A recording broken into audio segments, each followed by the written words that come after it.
voit sur la page HTML, on a un container externe qui s'appelle classe container et qui contient normalement 5 autres containers. Donc le container nav, le main et donc là tout simplement pourquoi j'ai utilisé sidebar avec un ID lorsqu'on a une zone qui est unique. Donc on a donc c'est plus simple d'utiliser un ID, comme ça il est plus rapide au chargement. Ok, donc là on a, pour continuer, donc là on a des main, div sidebar, donc et div contents 1, div contents 2, troisième zone et le footer. Donc là je vais utiliser le dispositif grid pour un petit peu répartir tous ces blocs là selon mon besoin. Donc ce dispositif grid là, pour commencer, on va tout simplement changer la propriété display. Donc là, je commence par mon container,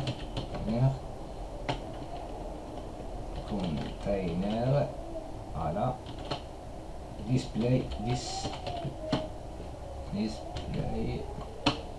est égal grid, le dispositif grid. Donc là je vais utiliser juste là, donc là on voit rien qui a changé en même temps. Donc là donc display grid et on va faire on va définir ça à hauteur. Cette fois-ci je vais faire ça, les représente c'est à 100% vers VH. Voilà, donc on voit que les trois, donc les 5 blocs qui sont répartis sur une hauteur de 100%.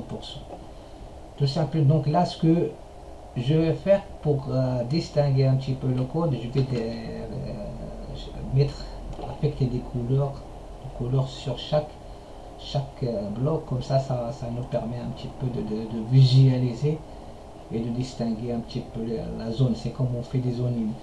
Donc là je vais commencer par donc nav, je fais nav, propriété nav, je fais par un background color, je lui donne un color comme ça. Voilà, pareil pour main et sidebar. Donc main, je fais background color, je donne une couleur comme ça. Je prends les couleurs au hasard, juste l'histoire pour simplifier un petit peu le visuel. Main, donc je fais content, on a dit content c'est une zone unique au sidebar, c'est sidebar, dièse, je fais un dièse, sidebar.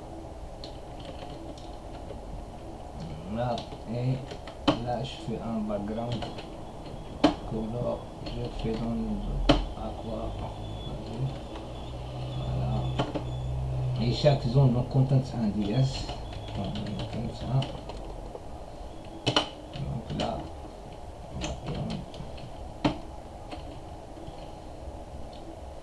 voilà, basique, je duplique ça, la même chose, je change la couleur, donc tout simplement 2 et 3, la 3. Par contre je ne voulais pas changer un petit peu les couleurs, donc là le couleur, je fais je sais pas quoi comme couleur, là je prends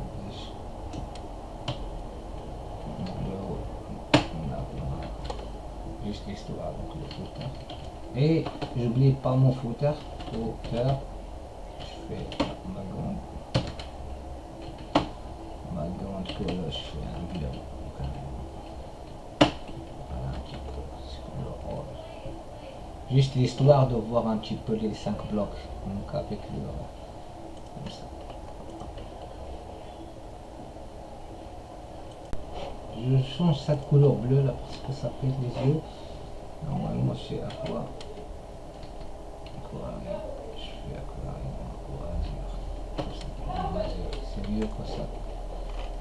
Ok, là pour maintenant on va s'en occuper un petit peu de la propriété.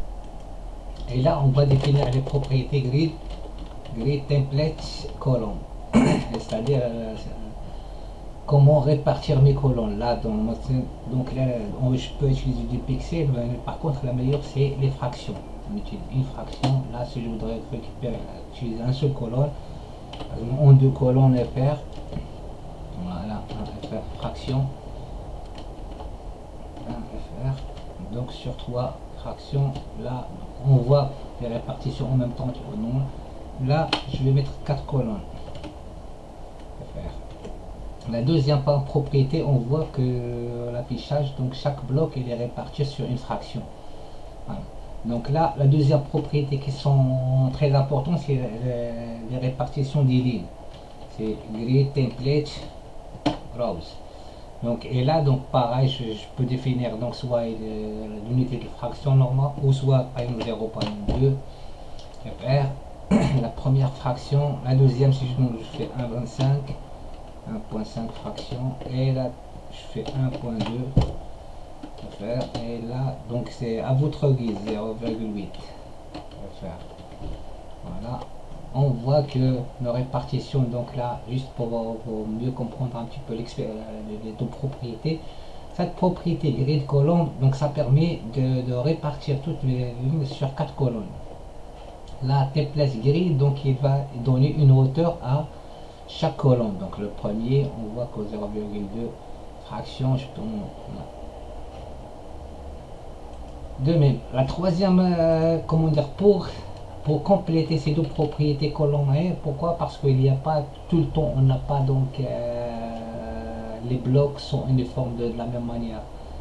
Donc là, on a besoin donc c'est la propriété grid template array, c'est area grid template area. Donc les areas ici, c'est-à-dire les propriétés. Et là, je vais définir un petit peu, je vais définir dans les propriétés, je vais dire donc là, avant de faire ça, donc pour donner un nom à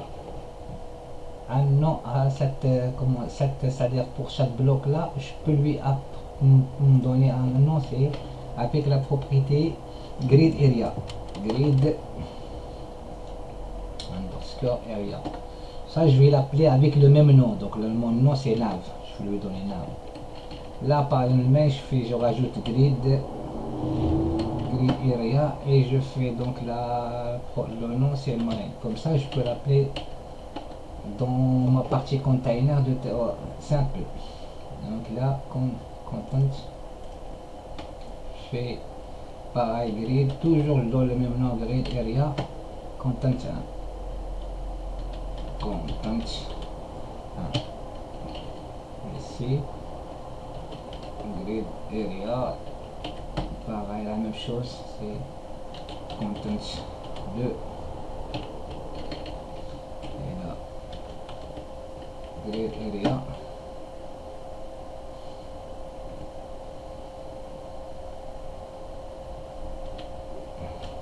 content 3. Et là dans l'onglet grid cette propriété, donc cette propriété permet de répartir là. On a pour les areas, pour définir nos areas, il suffit de, donc là si je fais sidebar nav, donc là je vais faire cette zone, ça sera nav. Voilà, donc nav, donc il est réparti sur nav. Je vais utiliser donc, comme ici on a déclaré 4 colonnes, je vais écrire, je vais répéter le mot ici nav 4 fois, nav. Donc là on voit la barre de navigation, il occupe 4 positions. Donc là pour ça c'est pour la partie nav. Maintenant on va ajouter la partie le deuxième colonne, dans mon area, dans mon espace area, c'est donc je fais un side bar, donc mine, deuxième c'est mine et mine. Non, c'est pas le CC, normalement c'est juste 4. Donc le troisième ligne, je définis par un sidebar, mine,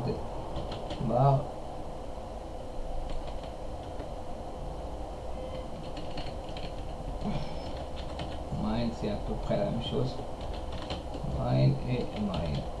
Par contre là, le dernier, je vais faire un, comme c'est la partie footer, donc on va rajouter ces sidebar. Je peux utiliser sidebar, sidebar, voilà, footer, voilà.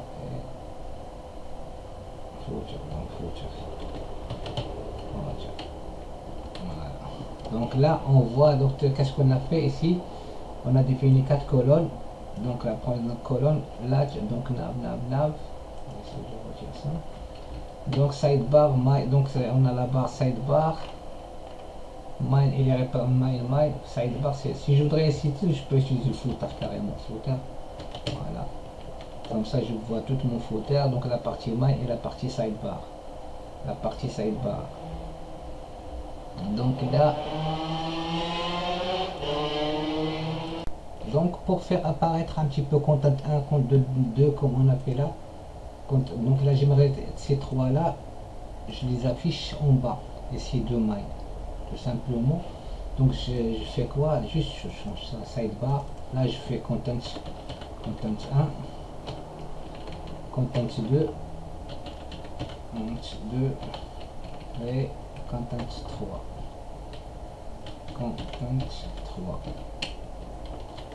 Et voilà, donc donc là on a l'architecture de notre container. Donc il est composé de navbar, donc sidebar à gauche, donc la partie mine à droite et 3 contenus, donc des contenus pour faire des affichages un petit peu sympa sur notre site. Donc là, donc cette architecture elle est très simple à définir, on définit que ça. Et maintenant donc on va regarder comment faire déclarer les media query, c'est-à-dire pour afficher ça sur un portable. Donc là si je voudrais afficher ça sur par exemple un portable, on voit que le sidebar ici il reste toujours figé au côté droit, alors que donc là il faut qu'on l'affiche en dessous ou à côté de mail, mais sous forme d'une bloc. Donc pour ça, les media query c'est bien à la rescousse. Les media query ce sont des outils donc qui regarde là, si j'agrandis mon affichage, on va voir. Là, il active aucune réactive.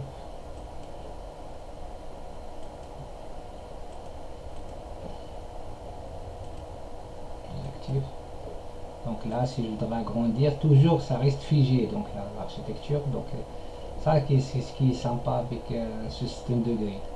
Donc là par contre là lorsqu'on fait comme ça, donc on voit toujours cette barre qui pose problème là, donc il faut qu'il soit un petit peu incrusté comme on a dit. Pour ça les médias query, on va créer les points de rupture. Donc le point de rupture c'était tout simplement, je vais définir un média, donc c'est arrobasque média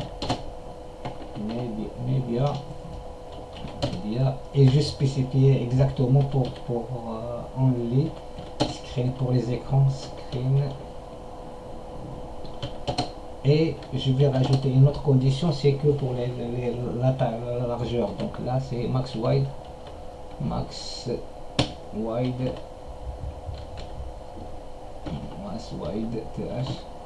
de points, je fais 550, c'est-à-dire pour un portable maintenant c'est 550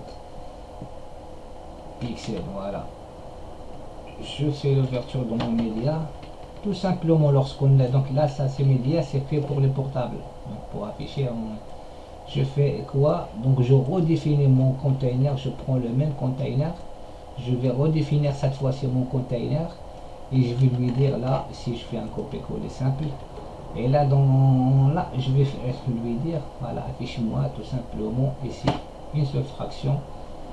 Donc les grids je ne touche pas, donc si je voudrais pas la modifier, donc c'est pas obligatoire. Et là je vais spécifier une seule, je fais nav et ça sidebar, si je voudrais ça je laisse une seule pour l'instant. La définition de mes zones, chaque zone il est dans là, je fais side content sidebar, je fais mine, donc mine, voilà. Et là je fais les trois autres, c'est content 1, content 2 content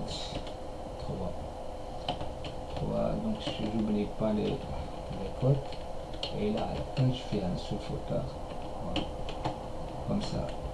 Dès que j'enregistre, je vois maintenant lorsque je suis passé sur mon compte portable, on a la partie là, sidebar qui s'affiche comme en bloc. En gros, voilà, je répète, donc là j'ai défini mon média spécialement pour les écrans portables, 500 pixels maximum. Donc là, si on est en affichage, là si je voudrais grandir en affichage, là en affichage portable, et on voit le point de rupture dès qu'on arrive à 550, donc là le sidebar il saute sur un, donc il va devenir une seule colonne. Donc tout simplement, il n'y a pas beaucoup de CSS à faire, donc c'est simple à réaliser.